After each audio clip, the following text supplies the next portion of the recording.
I've got the JBL Tour Pro 3, and let me show you how to answer or reject or end an incoming call. So by default, you can answer an incoming call by tapping on either the right or left earbud, as you can see. All right. And then you can end the call by tapping again. Double tapping like that. That ends an active call. Okay. So let's do that again. So there's the incoming call. So I'll tap once to receive and then double tap to end the call once I'm done.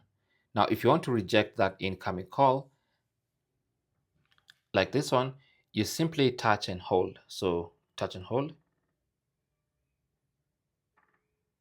That rejects that incoming call. Okay, so it's really that simple. And that works for both the right and the left earbud by default. Thanks for watching. Don't forget to like and subscribe. And if you have any comments or questions, you can talk to us in the comment section. Good luck.